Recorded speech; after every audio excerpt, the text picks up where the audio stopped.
استغفار انسان کو کہاں سے کہاں پہنچا سکتا ہے۔ استغفار وہ کنجی ہے جو بند قسمتوں کے تالے کھول لیتا ہے۔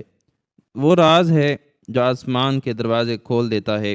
وہ چراغ ہے جو تاریکیوں کو روشنی میں بدل دیتا ہے۔ مگر افسوس، انسان اسے معمولی سمجھتا ہے، اسے صرف ایک ذکر سمجھتا ہے، حالانکہ یہ وہ معجزہ ہے جو بانجھ کو ماں بناتا ہے، غریب کو بادشاہ، مجرم کو ولی اور گناہ گار کو محبوب خدا بنا دیتا ہے۔ استغفار وہ طاقت ہے جو انسان کو وہاں پہنچا سکتی ہے جہاں وہ کبھی سوچ بھی نہیں سکتا۔ یہ راز ہے، طاقت ہے، دوا ہے، نور ہے۔ استغفار انسان کو کہاں سے کہاں پہنچا سکتا ہے، اس بات کا اندازہ آپ کو یہ ویڈیو دیکھنے کے بعد ہو جائے گا۔ ایک عورت جس کو اولاد نہیں ہو پا رہی تھی، ڈاکٹروں سے علاج کروایا، مگر ڈاکٹروں نے بانجھ کہہ کر اسے لا علاج قرار دے دیا۔ اس عورت نے جب استغفار کا ورد اس طریقے سے شروع کیا تو پھر اس کے ساتھ کیا معجزہ ہوا، جان کر آپ حیران رہ جائیں گے۔ ایک آدمی زندگی کا ایک طویل عرصہ کرائے کے مکان میں گزارتا آیا تھا۔ ہر ماہ تنخواہ آتی اور کرائے کے نام پر نکل جاتی۔ یوں لگتا جیسے کمائی صرف دوسروں کی دیواروں کو سہارا دینے کے لیے ہے۔ لیکن اس آدمی نے جب استغفار کا ورد شروع کیا تو پھر اس کے ساتھ کیا معجزہ ہوا، جان کر آپ حیران رہ جائیں گے۔ بسم اللہ الرحمن الرحیم۔ السلام علیکم ورحمۃ اللہ وبرکاتہ۔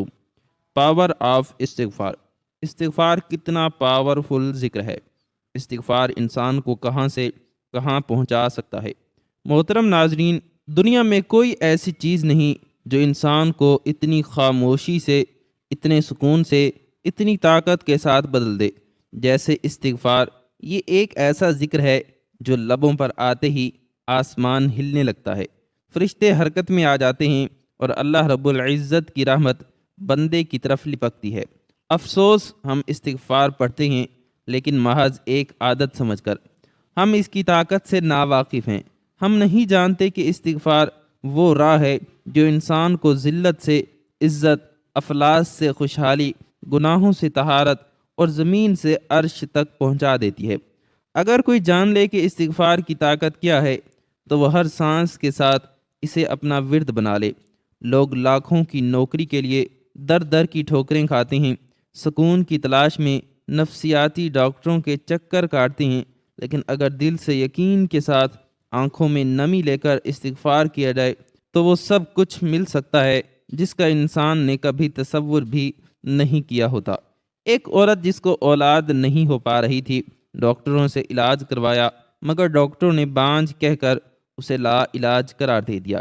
جب اس عورت نے جب استغفار کا ورد شروع کیا، اپنی تسبیح کو استغفار سے مزین فرمایا، اپنی زبان کو استغفار سے معطر کیا، تو پھر اس کو اللہ پاک نے کتنے بیٹے عطا کیے، اور وہ جب بڑے ہوئے تو اپنی ماں کے لیے کیسے آنکھوں کی ٹھنڈک کا ذریعہ بنے۔ اندھیرے کمرے میں تنہا بیٹھی وہ عورت اکثر اپنے خالی جھولے کو تکا کرتی تھی، جس میں کبھی کسی معصوم کے ہنسنے کی آواز گونجنی تھی، مگر تقدیر جیسے خاموش تماشائی بن گئی تھی۔ وہ عورت جس کا نام رابعہ تھا، ہر مہینے امید باندھتی اور ہر مہینے ٹوٹے خوابوں کا ایک اور ٹکڑا اس کے دل میں چبھ جاتا۔ شادی کو 10 سال بیت چکے تھے، علاج کے لیے ہر دروازہ کھٹکھٹایا، شہر کے بڑے بڑے ڈاکٹرز کے پاس گئی، کئی مہنگے علاج کروائے، لیکن ہر بار ایک ہی جملہ سننے کو ملا: آپ بانجھ ہیں، آپ کے ہاں اولاد کا امکان نہیں۔ یہ لفظ بانجھ اس کے دل پر کسی خنجر کی طرح لگا، جیسے کسی نے اس کی نسوانیت کو ہی مسترد کر دیا ہو۔ سسرال والوں کی نظریں، محلے کی عورتوں کے طنز اور اپنے شوہر کی خاموشی اسے اندر ہی اندر کھا گئی۔ مگر ایک دن جب وہ مسجد کے ایک گوشے میں آنکھوں میں آنسوں لیے بیٹھے تھی، ایک بزرگ خاتون نے اس کے قریب آ کر صرف اتنا کہا: بیٹی، استغفار کو اپنا ساتھی بنا لو، اللہ کی رحمت کو آواز دو، وہی بند دروازوں کو کھولتا ہے۔ اس دن کے بعد رابعہ کی زندگی بدل گئی۔ اس نے دل کی سچائی سے، روح کی گہرائی سے استغفر اللہ ربی من کل ذنب و اتوب الیہ کا ورد شروع کیا۔ وہ ہر لمحے، ہر سانس کے ساتھ استغفار پڑھتی۔ اس نے اپنی تسبیح کو استغفار سے مزین کیا، اپنے کمرے کی دیواروں کو اس ذکر سے مہکا دیا، اپنے آنسوؤں سے اللہ کو پکارا اور دل سے کہا، اے رب تو معاف کرنے والا ہے، تو ہی تو اولاد دینے والا ہے، تو ہی ہر شے پر قادر ہے۔ صرف چند ماہ گزرے اور پھر ایک دن وہ معجزہ رونما ہوا جو انسانی عقل سے بالا تر تھا۔ وہی عورت جسے ڈاکٹروں نے لا علاج قرار دیا تھا، اسے ماں بننے کی خوشخبری ملی۔ پہلا بیٹا تولد ہوا، پھر دوسرا، پھر تیسرا، یہاں تک کہ اللہ نے اسے 4 بیٹے عطا فرمائے۔ ان بچوں کی پیدائش کے ساتھ رابعہ کی دنیا بہار بن گئی۔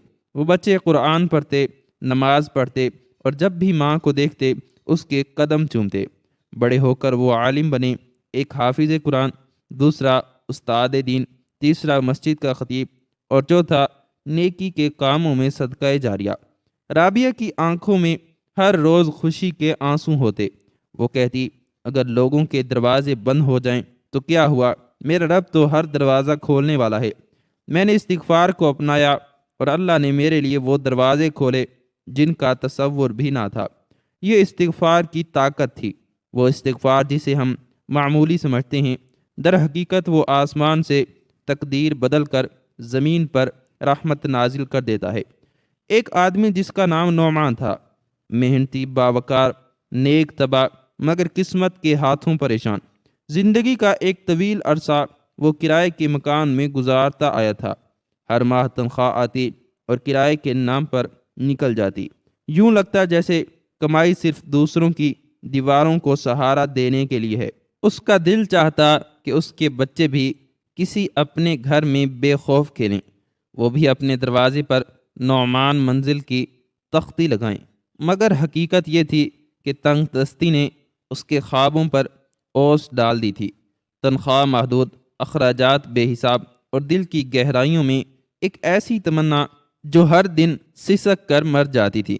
ایک رات نعمان تھک ہار کر سجدے میں گرا اور پھوٹ پھوٹ کر رونے لگا۔ وہ رب سے فریاد کرنے لگا، یا اللہ، میرا گھر کہاں ہے؟ میری دعائیں کب قبول ہوں گی؟ کب میرے بچے کرائے کے خوف سے آزاد ہوں گے؟ اس کی فریاد آسمان کو چیرتی ہوئی رب کے عرش تک پہنچی اور وہی رات اس کی زندگی کا نقطۂ آغاز بن گئی۔ اس رات کے بعد نعمان نے ایک فیصلہ کیا، ایسا فیصلہ جس نے اس کی قسمت بدل دی۔ اس نے استغفار کو اپنی زندگی کا حصہ بنا لیا۔ ہر سانس، ہر لمحہ، ہر گزرنے والی ساعت میں اس کی زبان پر ایک ہی ورد ہوتا، استغفر اللہ ربی من کل ذنب واتوب الیہ۔ اس نے اپنی صبح کا آغاز استغفار سے کرنا شروع کیا، اپنی راتوں کو اس ذکر سے معطر کر لیا۔ کام پر جاتے ہوئے، سوتے جاگتے، چلتے پھرتے، ہر وقت اس کی زبان پر استغفار تھا۔ لوگوں نے طنز کیا، بعض نے مذاق اڑایا، لیکن وہ جان چکا تھا کہ جب زمین کے تمام دروازے بند ہو جائیں تو آسمان والا دروازہ ضرور کھلتا ہے، اور وہ دروازہ استغفار سے کھلتا ہے۔ کچھ ہی مہینے گزرے تھے کہ وہ معجزات کا منظر دیکھنے لگا۔ اچانک اس کے کاروبار میں برکت آنے لگی۔ جو چیزیں مہینوں میں بکتی تھیں وہ دنوں میں بکنے لگیں۔ رشتہ داروں کی طرف سے بھی ایسی مالی مدد ملی جو کسی خواب سے کم نہ تھی۔ اور پھر ایک دن وہ موقع بھی آیا جب ایک پرسکون محلے میں ایک خوبصورت سا چھوٹا سا گھر صرف اس کا ہو گیا۔ اس نے جب اپنے نام پر رجسٹری دیکھی تو اس کی آنکھوں سے آنسو جھلک پڑے۔ اس نے اپنے گھر کے در و دیوار کو چھو کر کہا، یہ استغفار کی برکت ہے، یہ اس در کا عطیہ ہے جو کبھی کسی کو خالی نہیں لوٹاتا۔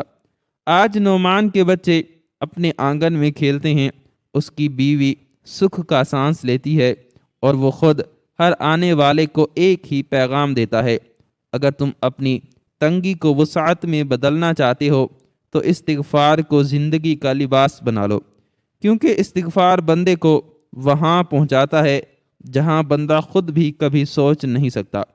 قرآن مجید میں استغفار کی اہمیت بار بار بیان کی گئی ہے۔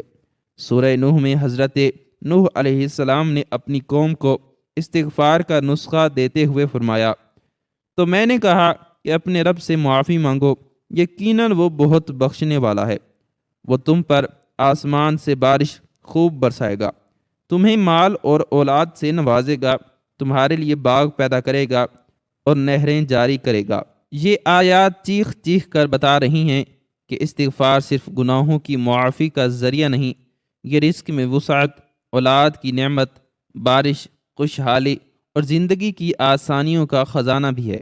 لیکن افسوس، ہم صرف زبانی استغفار پڑھتے ہیں، اس کی روح کو نہیں سمجھتے، اس پر یقین نہیں رکھتے۔ حدیث نبوی صلی اللہ علیہ وآلہ وسلم ہے، جو شخص استغفار کو اپنا معمول بنائے، اللہ تعالی ہر غم سے اس کے لیے نجات کا راستہ نکال دیتا ہے، ہر تنگی سے خلاصی عطا فرماتا ہے اور ایسے راستے سے رزق دیتا ہے جس کا وہ گمان بھی نہیں کرتا۔ یہ حدیث اپنے اندر پوری زندگی کا خلاصہ لیے ہوئے ہے۔ حضرت علی رضی اللہ تعالی عنہ کا قول ہے، تعجب ہے اس شخص پر جو ہلاکت میں ہو اور وہ استغفار نہ کرے، یعنی جو بھی کسی مصیبت میں ہے اسے سب سے پہلا سہارا استغفار بنانا چاہیے۔ ایک شخص امام احمد بن حنبل رحمۃ اللہ تعالی علیہ کے زمانے میں بغداد کی جامع مسجد میں آیا۔ بہت غریب تھا، اس نے ہر در پر کوشش کی لیکن کوئی سبیل نہ بنی۔ کسی نے کہا، ہر نماز کے بعد 100 مرتبہ استغفار پڑھا کرو۔ اس نے ایسا ہی کیا، چند ہی دنوں میں اس کی زندگی بدل گئی۔ اللہ نے نہ صرف اس کا رزق کھولا بلکہ اسے اس وقت کے ایک بڑے تاجر سے ملا دیا جس نے اسے اپنا شریک بنا لیا۔ جب امام احمد نے اس کی داستان سنی تو فرمایا، یہ استغفار کی برکت ہے جسے لوگ معمولی سمجھ کر چھوڑ دیتے ہیں۔ حضرت ابن عباس رضی اللہ تعالی عنہما فرماتے ہیں، دوائیں جسم کے لیے ہیں اور استغفار دل کے لیے۔ اگر تمہارا دل بیمار ہے، سخت ہو گیا ہے، تو اس کا علاج کثرت استغفار ہے۔ استغفار صرف دنیا کے مسائل کا حل نہیں بلکہ آخرت کی نجات کا سب سے قیمتی ذریعہ بھی ہے۔ نبی کریم صلی اللہ علیہ وآلہ وسلم جو معصوم تھے، روزانہ 70 سے 100 مرتبہ استغفار کرتے تھے۔ حدیث میں آتا ہے، اے لوگو، اللہ سے توبہ کرو اور اس سے مغفرت مانگو۔ میں خود روزانہ 100 مرتبہ اس سے استغفار کرتا ہوں۔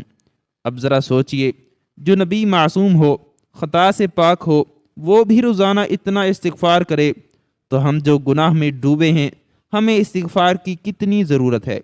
شیخ سعدی رحمۃ اللہ تعالی علیہ فرماتے ہیں، جب دل گناہوں سے سیاہ ہو جائیں تو توبہ اور استغفار ہی اسے پھر سے سفید کرتا ہے۔ آج ہم میں سے ہر شخص کسی نہ کسی پریشانی کا شکار ہے۔ کوئی اولاد کے لیے روتا ہے، کوئی رزق کے لیے، کوئی بیماری کے لیے، کوئی دشمنوں کے خوف سے، لیکن کسی کو یہ شعور ہی نہیں کہ استغفار کے ذریعے ان سب مسائل کا دروازہ کھل سکتا ہے۔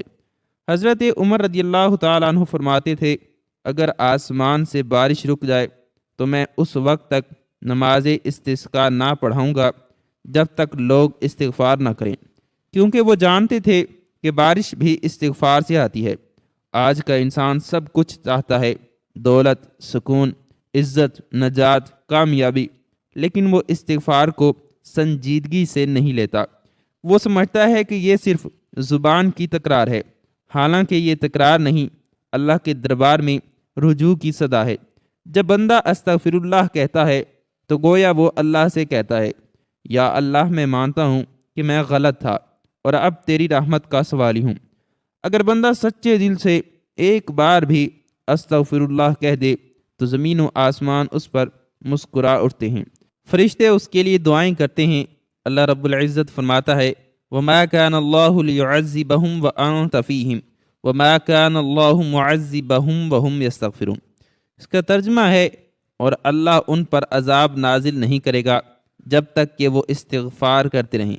یہ آیت اس بات کی ضمانت ہے کہ استغفار عذاب کو ٹال دیتا ہے، تو جو ذکر عذاب کو روک سکتا ہے وہ رزق، سکون، عزت، ترقی، حتیٰ کہ جنت کو کیوں نہ کھول دے۔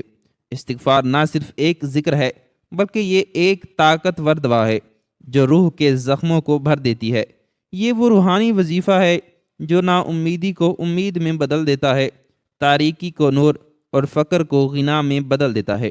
مگر یہ سب کچھ تبھی ممکن ہے جب ہم استغفار کو محض الفاظ کی تکرار نہ سمجھیں، بلکہ دل سے، یقین سے، عاجزی سے، ندامت کے ساتھ اللہ کے حضور پڑھیں، تب ہی استغفار انسان کو وہاں پہنچا سکتا ہے جہاں وہ خود بھی نہیں سوچ سکتا۔ یہ ذکر چھوٹا ہے مگر اس کی طاقت انسان کی سوچ سے بھی بڑی ہے۔ حضرت حسن بصری رحمۃ اللہ تعالی علیہ کے پاس ایک شخص آیا اور قحط سالی کی شکایت کی۔ آپ نے فرمایا استغفار کرو۔ دوسرا آیا اور غربت کی شکایت کی۔ آپ نے فرمایا استغفار کرو۔ تیسرا آیا اور اولاد کی کمی کی شکایت کی۔ آپ نے فرمایا استغفار کرو۔ کسی نے پوچھا یا شیخ، آپ ہر مسئلے کا حل استغفار ہی کیوں بتاتے ہیں؟ آپ نے جواب دیا، میں نے قرآن میں یہی کچھ پڑھا ہے، یعنی کہ سورہ نوح میں۔